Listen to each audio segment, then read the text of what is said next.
Hi friends, നമസ്കാരം. അപ്പോൾ ഇന്നൊരു ചെറിയൊരു ഹാപ്പി ന്യൂസുമായിട്ടാണ് വന്നേക്കുന്നത്. അതായത് ഇന്ന് നമ്മുടെ യൂട്യൂബ് ചാനൽ, അതായത് ഞാനിപ്പോൾ എൻ്റെ യൂട്യൂബ് ചാനൽ തുടങ്ങിയിട്ട് ഏകദേശം 2 മാസം ആയതേ ഉള്ളൂ. ഇപ്പൊ 2 മാസം കൊണ്ട് നമ്മുടെ മോണിറ്ററൈസേഷന് വേണ്ട നമുക്ക് 1000 സബ്സ്ക്രൈബേഴ്സും അതായത് 4000 മണിക്കൂർ വാച്ചിങ് അവർ ആയിരുന്നു വേണ്ടത്. ഇപ്പം ഇന്നത്തെ ദിവസം നമ്മൾ 4000 മണിക്കൂർ വാച്ചിങ് അവർ അച്ചീവ് ചെയ്തിരിക്കുകയാണ്. അതുപോലെ തന്നെ ഇപ്പൊ നമ്മുടെ സബ്സ്ക്രൈബർ കൗണ്ട് എന്ന് പറഞ്ഞ അറൗണ്ട് ഒരു 1900 സംതിങ് ആയി. അത് നേരത്തെ തന്നെ നമ്മൾ അച്ചീവ് ചെയ്തതാണ്. അപ്പം അതിന്റെ ഒരു സന്തോഷത്തിൽ ഇന്ന് ഞാനൊരു കേക്ക് ഉണ്ടാക്കാന്ന് വെച്ചു. അപ്പം ഇപ്പൊ എന്തായാലും നിങ്ങൾക്ക് കേക്ക് കൊണ്ട് അങ്ങോട്ട് തരാനുള്ള ഒരു സിറ്റുവേഷൻ ഇല്ലാത്തതുകൊണ്ട് ഈ കൊറോണയും കാര്യങ്ങളൊക്കെ ആയതുകൊണ്ട് നമ്മൾ ഒരു കേക്ക് വളരെ എളുപ്പത്തിൽ നല്ല അടിപൊളി ഒരു കേക്ക് എങ്ങനെ ഉണ്ടാക്കാം എന്നുള്ള റെസിപ്പി നിങ്ങൾക്ക് വേണ്ടി പ്രസന്റ് ചെയ്യാണ് ഞാൻ. അപ്പൊ നമ്മള് ഇന്നത്തെ റെസിപ്പി എന്ന് പറഞ്ഞാൽ നമ്മൾ മാങ്ങ കൊണ്ടാണ് നമ്മൾ കേക്ക് ഉണ്ടാക്കുന്നത്. വളരെ എളുപ്പമാണ്, വളരെ നല്ല ചെറിയ ഇൻഗ്രീഡിയൻസ് വെച്ച് നമ്മൾ അടിപൊളി ഒരു മാങ്ങ വെച്ച് മാങ്ങ കേക്കാണ് ഉണ്ടാക്കാൻ പോകുന്നത്. അപ്പൊ നമ്മള് അധികം വെറുപ്പിക്കുന്നില്ല. അപ്പൊ നമ്മൾ നേരെ നമ്മുടെ വീഡിയോയിലേക്ക് പോകുന്നതിന് നമ്മുടെ ചാനൽ സബ്സ്ക്രൈബ് ചെയ്യണമെങ്കിൽ ദയവ് ചെയ്ത് നമ്മുടെ ചാനൽ സബ്സ്ക്രൈബ് ചെയ്യുക. തൊട്ടടുത്തുള്ള ബെല്ലൈക്കൻ കൂടി പ്രസ് ചെയ്യാൻ പുതിയ വീഡിയോസ് നിങ്ങൾക്ക് എത്രയും പെട്ടെന്ന് നോട്ടിഫിക്കേഷൻ ആയിട്ട് കിട്ടുന്നതായിരിക്കും. അപ്പൊ നമ്മുടെ മാംഗോ കേക്ക് ഉണ്ടാക്കാം. അപ്പോ ഫ്രണ്ട്സ്, നമ്മുടെ കേക്ക് ഉണ്ടാക്കാനായിട്ട് നമുക്ക് ആദ്യമായിട്ട് ഒരു മിക്സി എടുക്കുക. അപ്പൊ മിക്സിക്ക് ഞാൻ 2 നമ്മുടെ നാടൻ കോഴിമുട്ട, ഒരു ചെറിയ ഞാനിപ്പോ ഏകദേശം ഒരു മീഡിയം സൈസിലെ 2 കോഴിമുട്ടയാണ് എടുത്തേക്കുന്നത്. ഇപ്പൊ 2 കോഴിമുട്ട ആദ്യം മിക്സിയിലേക്ക് പൊട്ടിച്ചിടുക. അതിലേക്ക് ഇത് ഞാൻ ഈ ഒരു കപ്പാണ് എടുത്തിരിക്കുന്നത്. ഇവിടെ ഇത് കണ്ടോ, ഇതാണ് നമ്മൾ അളവ് കപ്പ് എടുത്തേക്കുന്നത്. ഇപ്പൊ നമ്മൾ ഇത് എടുക്കുന്ന കപ്പ് എന്ന് പറയുന്നത് നമ്മൾ ഏതാണോ അളവിന് കപ്പ് എടുക്കുന്നത് അത് ലാസ്റ്റ് ആ സെയിം കപ്പിനകത്ത് തന്നെ വേണം നമ്മൾ അളവ് എടുക്കാനായിട്ട്. ഇപ്പൊ ഈ കപ്പിന് ഞാൻ 1/2 കപ്പ് എണ്ണ ഞാൻ ഇതിനകത്തേക്ക് ഒഴിച്ചിട്ടുണ്ട്. അത് സൺഫ്ലവർ ഓയിലാണ് എടുത്തേക്കുന്നത്, വെളിച്ചെണ്ണയല്ല. സൺഫ്ലവർ ഓയിൽ എടുക്കാം, വെളിച്ചെണ്ണ യൂസ് ചെയ്യരുത്. പിന്നെ ഇത് കണ്ടോ, 1/4 കപ്പ് പഞ്ചസാര. പിന്നെ ഇനി നമ്മുടെ പഴുത്ത മാങ്ങ ഇത് കണ്ടോ, ചെറിയ ചെറിയ പീസായിട്ട് കട്ട് ചെയ്ത് വെച്ചിരിക്കുന്നതാണ്. ഇത് ഞാനൊരു 1.5 മാങ്ങ, ഒരു മീഡിയം സൈസിലെ 1.5 മാങ്ങ ചെറിയ ചെറിയ പീസായിട്ട് കട്ട് ചെയ്തതാണ്. ഇതും കൂടെ നമുക്ക് ഇതിനകത്തേക്ക് ഇടാം. ഈ മാങ്ങയും കൂടി ഇട്ടതിന് ശേഷം ഇനി നമുക്കിത് നല്ല പോലെ അടിച്ച് നല്ല ജ്യൂസ് ആക്കി എടുക്കണം. അപ്പൊ നമുക്കിതൊന്ന് അടിച്ച് നല്ല സെറ്റപ്പ് ആക്കി എടുക്കാം. അങ്ങനെ നമ്മുടെ കണ്ടോ ബാറ്റർ ഇവിടെ റെഡി ആയിട്ടുണ്ട്. അതായത് മാങ്ങയും നമ്മുടെ മുട്ടയെല്ലാം കൂടെ അടിച്ചെടുത്തതാണിത്. അപ്പൊ നമുക്ക് ഇതൊരു പാത്രത്തിലേക്ക് മാറ്റാം. അപ്പൊ ഞാനൊരു ബൗൾ എടുത്തിട്ടുണ്ട്. അപ്പൊ ഇതെല്ലാം കൂടെ ഇതിലേക്ക് ഒഴിക്കാം ആദ്യം. അപ്പൊ ഇതെല്ലാം ഞാൻ ഇതിനകത്തേക്കൊന്ന് മാറ്റട്ടെ. അങ്ങനെ നമ്മുടെ ബാറ്റർ എല്ലാം കൂടെ ഞാൻ ഒരു പാത്രത്തിലേക്ക് ആക്കി വെച്ചിട്ടുണ്ട്. ഇനി ഇപ്പൊ നമുക്ക് ചെയ്യാനുള്ളതെന്ന് പറഞ്ഞാൽ ഇതിലേക്ക് ഞാനിപ്പം ഒരു അരിപ്പ എടുത്തിട്ടുണ്ട്. അരിപ്പയിലേക്ക് നമ്മൾ നേരത്തെ എടുത്ത സെയിം കപ്പിനകത്ത് തന്നെ 1 കപ്പ് മൈദ എടുത്തിട്ടുണ്ട്. ഇനിയിപ്പം ഇതിലേക്ക് ഒരു 1/2 ടീസ്പൂൺ ബേക്കിംഗ് സോഡ ഇടുന്നുണ്ട്. അതേപോലെ തന്നെ ഒരു 1/2 ടീസ്പൂൺ ഇത് നമ്മുടെ സോഡ പൗഡറും കൂടെ. ഈ 2 ഐറ്റവും കൂടി ഇട്ടതിന് ശേഷം ഇത് നല്ലപോലെ നമുക്ക് ഇതൊന്ന് ഇടഞ്ഞെടുക്കണം. ഇത് അതായത് അരിച്ചെടുക്കണം. കാരണം ഇതിനകത്ത് തരിതരിയായിട്ടൊന്നും വരാൻ പാടില്ല. അതുകൊണ്ട് നമുക്കിതൊന്ന് നല്ലപോലെ ഞാനിതൊന്ന് അരിച്ചെടുക്കട്ടെ. ഇതാ കണ്ടോ. അപ്പോൾ നമ്മുടെ മൈദയും നമ്മുടെ ബേക്കിംഗ് സോഡയും ബേക്കിംഗ് പൗഡറും എല്ലാം കൂടെ നല്ലപോലെ ഞാൻ ഇതിനകത്തേക്ക് അതായത് അരിച്ചിട്ടിട്ടുണ്ട്. അപ്പൊ ഇതിനകത്തേക്ക് ഇനി നേരത്തെ പറഞ്ഞ പോലെ തന്നെ നമ്മൾ എടുത്ത ആ കപ്പിന് 1 കപ്പ് പാലും കൂടെ ഞാൻ ഇതിനകത്തേക്ക് മിക്സ് ചെയ്യുന്നുണ്ട്. നമ്മുടെ പാലും കൂടെ ഇതിനകത്തേക്ക് ഒഴിച്ചതിന് ശേഷം ഇനി നമുക്ക് ഇത് നല്ലപോലെ ഒന്ന് മിക്സ് ചെയ്യണം.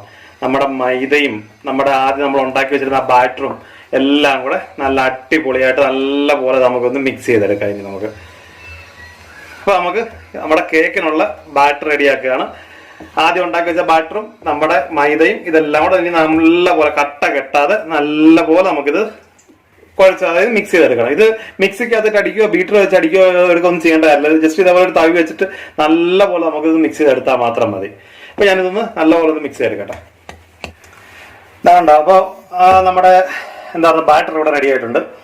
അപ്പോൾ നമ്മുടെ മൈദയും നമ്മൾ എന്താ പറയുക, നമ്മളെ നേരത്തെ ആദ്യം ഉണ്ടാക്കി വെച്ചിരുന്ന ആ ബാറ്ററും എല്ലാം കൂടെ നല്ലപോലെ ഞാൻ മിക്സ് ചെയ്ത് വെച്ചിട്ടുണ്ട്. ഇത് പ്രത്യേകം ശ്രദ്ധിക്കേണ്ട ഒരു കാര്യം എന്ന് പറഞ്ഞാൽ ഇതിന് കട്ട കെട്ടരുത് എന്നുള്ള ഒറ്റ ഇത് മാത്രമേ ഉള്ളൂ. പിന്നെ അതുപോലെ തന്നെ ഒരു കാര്യം ഞാൻ ആദ്യമേ പറയാനായിട്ട് വിട്ടുപോയി. അതായത് നമ്മൾ ആദ്യത്തെ ബാറ്റർ ഉണ്ടാക്കിയ സമയത്ത് നമ്മൾ മിക്സിക്കകത്ത് അടിക്കുമ്പോൾ 2 മിനിറ്റ്, കറക്റ്റ് 2 മിനിറ്റ് നമ്മൾ കണ്ടിന്യൂസ് ആയിട്ട് 2 മിനിറ്റ് അത് അടിച്ച് വേണം എടുക്കേണ്ട. അല്ലാതെ ജസ്റ്റ് നമ്മൾ ഇട്ട് അടിച്ച് അങ്ങനെ ഇനി എടുക്കരുത്. ആ ലോ സ്പീഡിൽ കറക്റ്റ് 2 മിനിറ്റ് അടിച്ച് വേണം ആ ബാറ്റർ നമ്മൾ ഉണ്ടാക്കാനായിട്ട്. അപ്പൊ നമ്മുടെ ഈ ബാറ്റർ ഇവിടെ റെഡി ആയിട്ടുണ്ട്. ഇനിയിപ്പോ നമുക്ക് ചെയ്യാനുള്ളതെന്ന് പറഞ്ഞാൽ നമ്മുടെ കേക്ക് ഉണ്ടാക്കാനുള്ള പാൻ, ഞാനിപ്പോ ഈ ഒരു പാത്രത്തിലാണ് കേക്ക് ഉണ്ടാക്കുന്നത്. അപ്പൊ ഇതെടുത്തതിന് ശേഷം ഇതേപോലെ ഒരു പാത്രം എടുത്തതിന് ശേഷം ഇതിലേക്ക് നമുക്ക് ശകലം നെയ്യ് പുരട്ടി കൊടുക്കാം. നെയ്യ് അല്ലെന്നുണ്ടെങ്കിൽ എന്താ പറയുന്നത്, നമ്മുടെ ഇതുണ്ടല്ലോ ബട്ടർ, ഇത് രണ്ടിലേതെങ്കിലും നമുക്ക് യൂസ് ചെയ്താൽ മതി. അപ്പൊ ഇതിലേക്ക് ഞാനൊരു ശകലം ബട്ടർ തേച്ച് കൊടുക്കാൻ പോവാം. അപ്പൊ ഞാൻ ഇതേപോലെ ഒരു ബ്രഷിനകത്ത് ബട്ടർ എടുത്തതിന് ശേഷം ഈ പാത്രത്തിനകത്തേക്ക് എല്ലാം എടുത്ത് നമ്മൾ ജസ്റ്റ് ഒന്ന് നല്ലപോലെ തേച്ച് കൊടുക്കണം. കാരണം അങ്ങനെ ആകുമ്പോഴത്തേക്ക് നമുക്ക് കേക്ക് സൈഡിലെങ്ങും ഒട്ടിപ്പിടിക്കാതെ നല്ലപോലെ നമുക്ക് ഇത് ഇളക്കിയെടുക്കാൻ പറ്റും. അല്ലെന്നുണ്ടെങ്കിൽ നമ്മൾ ബട്ടർ ഇത് സംഭവം ഈ അതായത് ബട്ടറോ അല്ലെങ്കിൽ നെയ്യോ തൂക്കാതെ നമ്മൾ വെച്ച് കഴിഞ്ഞാൽ നമ്മൾ കേക്ക് എല്ലാം പാകമായി ഇളക്കിയെടുക്കുന്ന സമയത്ത് നമുക്ക് സൈഡിലെല്ലാം ഒട്ടിപ്പിടിച്ച് ഭയങ്കര ബുദ്ധിമുട്ടായിരിക്കും ഇത് ഇളക്കിയെടുക്കാനായിട്ട്. അപ്പോൾ ഞാനിത് നല്ല വൃത്തിയായിട്ട് എല്ലാ സൈഡിലേക്കും ബട്ടർ തേച്ച് കൊടുത്തിട്ടുണ്ട്. കണ്ടോ, ഇതേപോലെ പാത്രത്തിന്റെ എല്ലാ പോർഷനിലേക്കും സൈഡിലും അതിൻ്റെ അകത്ത് എല്ലാം നല്ല പോലെ ബട്ടർ തേച്ച് കൊടുക്കുക. അതിനുശേഷം നമ്മൾ നേരത്തെ റെഡിയാക്കി വെച്ചിരുന്ന നമ്മുടെ ബാറ്റർ, ഈ ബാറ്റർ ഇതിനകത്തേക്ക് ഒഴിച്ചു കൊടുക്കാം.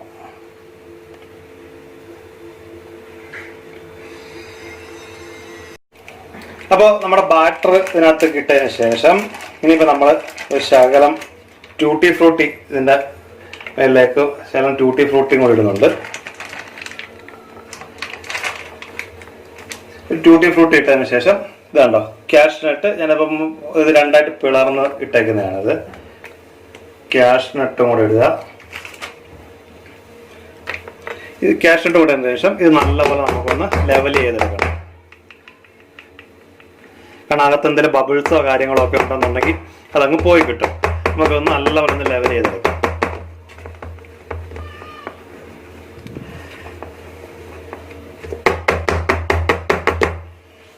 അപ്പോൾ ഇതെല്ലാം നല്ല ബബിൾസ് എല്ലാം പോയി നല്ല സെറ്റായിട്ട് ഇരിപ്പുണ്ട്. അപ്പോൾ നമുക്കിത് കുക്ക് ചെയ്യാനായിട്ട് അത് നമുക്ക് ഏകദേശം ഒരു 40 മിനിറ്റ് അല്ലെങ്കിൽ 45 മിനിറ്റാണ് നമുക്കിത് കുക്ക് ചെയ്തെടുക്കേണ്ട ടൈം. അപ്പോൾ നമുക്കിത് എങ്ങനെയാണ് കുക്ക് ചെയ്യുന്നതെന്നുള്ളത് കൂടെ നോക്കാം. അപ്പോൾ നമ്മളൊരു പാത്രം അടുപ്പത്ത് ജസ്റ്റ് ചൂടാകാൻ വെച്ചിട്ടുണ്ട്. അപ്പോൾ ഇതിനകത്തേക്ക് ഞാനൊരു അല്പം ഉപ്പിടുന്നുണ്ട്.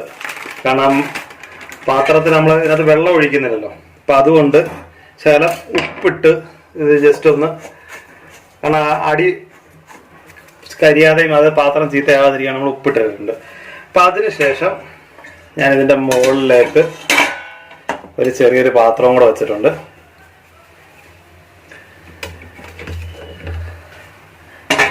ഇതൊരു സപ്പോർട്ടിന് ഒരു സ്റ്റാൻഡ് വെച്ചേക്കുന്നതാണ്. അപ്പം നമ്മുടെ പാത്രം ജസ്റ്റ് ഒന്ന് ചൂടായി വന്നു കഴിയുമ്പോഴത്തേക്ക് നമ്മൾ ഉണ്ടാക്കി വെച്ചിട്ട് നമ്മുടെ ബാറ്റർ ഈ പാത്രത്തിലേക്ക് നമുക്ക് ഇറക്കി വെക്കാം. കണ്ടോ, അപ്പോൾ നമ്മുടെ കേക്കിനുള്ള എല്ലാ പരിപാടികളും ആയിട്ടുണ്ട്. നമ്മൾ ബാറ്റർ എല്ലാം റെഡിയാക്കി ഇതിനകത്ത് ഇറക്കി വെച്ചു. ഇനിയിപ്പം നമുക്കൊരു അടപ്പ് വെച്ച് ഇതൊന്ന് മൂടുക. ഇനി നമുക്ക് ഇവനെ ഒരു 40 മിനിറ്റ് അല്ലെങ്കിൽ 45 മിനിറ്റ് ലോ ഫ്ലെയിം അല്ല, ഒരു മീഡിയം ഫ്ലെയിം, അതായത് ലോ ഫ്ലെയിമിന്റെ ഒരു മീഡിയം ഫ്ലെയിമിന്റെ ഇടയ്ക്ക് ഉള്ള ഒരു ഫ്ലെയിമിൽ വെച്ചതിന് ശേഷം നമുക്കിത് ഒരു 40 അല്ലെങ്കിൽ 45 മിനിറ്റ് വെച്ച് നമുക്കിന്ന് വേവിച്ചെടുക്കാം. അപ്പോൾ നമ്മുടെ കേക്ക് വെന്ത് വരാനായിട്ട് നമുക്കിന്ന് വെയിറ്റ് ചെയ്യാം. അപ്പോൾ നമ്മുടെ കേക്ക് ഇപ്പോൾ ഏകദേശം വെന്തും തോന്നുന്നുണ്ട്. ഇപ്പോൾ ഏകദേശം 45 മിനിറ്റിനോളം സമയം ആയിട്ടുണ്ട്. അപ്പോൾ നമുക്കിതൊന്ന് തുറന്ന് നോക്കാം. അടിപൊളി, കണ്ടോ, കേക്കെല്ലാം നല്ല സെറ്റായിട്ട് ഇരിപ്പുണ്ട്. ഇനിയിപ്പോൾ നമുക്കൊരു ചെറിയൊരു കമ്പിയുടെ പീസ് എടുത്തിട്ട് ഞാനിതൊന്ന് കുത്തി നോക്കട്ടെ വെന്തോ. ഇതാണ്ട, ഒരു ശകലം പോലും കമ്പിയെ പറ്റിയിട്ടില്ല. നമ്മുടെ കേക്ക് നല്ല അടിപൊളിയായിട്ട് വെന്തിട്ടുണ്ട്. അപ്പോൾ ഇനി നമുക്ക് ചെയ്യേണ്ടതെന്ന് പറഞ്ഞാൽ കേക്ക് ഒന്ന് തണുക്കണം. അപ്പോൾ നമുക്ക് എന്നിട്ട് ഇതൊരു പാത്രത്തിലേക്ക് മാറ്റണം. അതിനുശേഷം നമുക്ക് കേക്ക് എങ്ങനെ ഉണ്ടെന്നും കൂടെ നമുക്കൊന്ന് ടെസ്റ്റ് ചെയ്യാം. അപ്പോൾ നമുക്കിത് തണുക്കാൻ നോക്കാം. അപ്പോൾ ഫ്രണ്ട്സ്, ദാ നമ്മുടെ കേക്ക് ഇവിടെ റെഡി ആയി കഴിഞ്ഞു. ഇതാ നോക്കിയേ, നല്ല അടിപൊളി കേക്ക്. ഇത് കണ്ടോ, നല്ല സോഫ്റ്റ് എന്ന് പറഞ്ഞാണ്ടല്ലോ, ഇതൊന്നും പറയല്ല. കാരണം അതുപോലെ നല്ല സോഫ്റ്റ് കേക്ക്, നല്ല സോഫ്റ്റ് കേക്കാണ്. അപ്പൊ ഞാൻ ഈ കേക്ക് ഒന്ന് കട്ട് ചെയ്തത് കാണിച്ചു തരാം. എങ്ങനെയുണ്ടെന്ന് നിങ്ങളൊന്ന് കണ്ടു നോക്ക്. ഇത് കേക്കൊന്ന് കട്ട് ചെയ്തിട്ടുണ്ട്. അപ്പോ ഒരു ചെറിയ പീസ് ഇത് കണ്ടോ. ഇതിപ്പോ ഞാൻ ഫുള്ള് ചൂട് പോയിട്ടില്ല, അതാണ് ആവി പറക്കുന്നുണ്ട് കേക്ക്. അതെ ഇങ്ങോട്ട് നോക്കിയേ, ഇതെന്ത് സോഫ്റ്റാന്ന് നോക്കിയേ. ഇതാ കണ്ടോ, നല്ല സോഫ്റ്റ് കേക്ക്, നല്ല പഞ്ഞി മാതിരി ഇരിക്കുകയാണ് കേക്ക്. ഇതൊന്ന് ചെറിയൊരു പീസും കൂടെ ഒന്ന് കഴിച്ചു നോക്കട്ടെ. ഇപ്പൊ നമ്മുടെ ചാനലെല്ലാം എന്താ പറയുക 4000 മണിക്കൂർ അച്ചീവ് ആയതിന്റെ ആ ഒരു സന്തോഷത്തിൽ ഈ കേക്ക് ഞാൻ തന്നെ ഒന്ന് കഴിച്ച് നോക്കാം. അടിപൊളി, കൊള്ളാം. ആ മാങ്ങയുടെ ഒക്കെ ആ ഒരു നല്ലൊരു മാങ്ങയുടെ ടേസ്റ്റ്, നല്ല അടിപൊളി എന്ന് പറഞ്ഞാൽ അടിപൊളി കേക്കാണ്. ഇതെല്ലാവരും ഒന്ന് വീഡിയോയിൽ ട്രൈ ചെയ്ത് നോക്കുക. അതുപോലെ ഇന്നത്തെ നമ്മുടെ ഈ വീഡിയോ എല്ലാവർക്കും ഇഷ്ടപ്പെട്ടെന്ന് വിചാരിക്കുന്നു. നിങ്ങളുടെ നിർദ്ദേശങ്ങൾ, അഭിപ്രായങ്ങൾ നമ്മുടെ കമന്റ് ബോക്സിൽ രേഖപ്പെടുത്തുക. അതുപോലെ തന്നെ അതിന്റെ ചാനൽ ഇതുവരെ സബ്സ്ക്രൈബ് ചെയ്തിട്ടില്ലെങ്കിൽ ദയവായി നമ്മുടെ ചാനൽ സബ്സ്ക്രൈബ് ചെയ്യുക. തൊട്ടടുത്തുള്ള ബെല്ലൈക്കൻ കൂടി ഒന്ന് പ്രസ് ചെയ്ത് കഴിഞ്ഞാൽ നമ്മുടെ പുതിയ വീഡിയോസ് നിങ്ങൾക്ക് എത്ര പെട്ടെന്ന് നോട്ടിഫിക്കേഷൻ ആയിട്ട് കിട്ടുന്നതായിരിക്കും. അപ്പൊ ഈ കേക്ക് എല്ലാവരും ഒന്ന് വീഡിയോകൾ ഉണ്ടാക്കി നോക്കുമെന്ന് വിശ്വസിക്കുന്നു. അപ്പൊ നമുക്ക് വീണ്ടും കാണാം. Okay, by.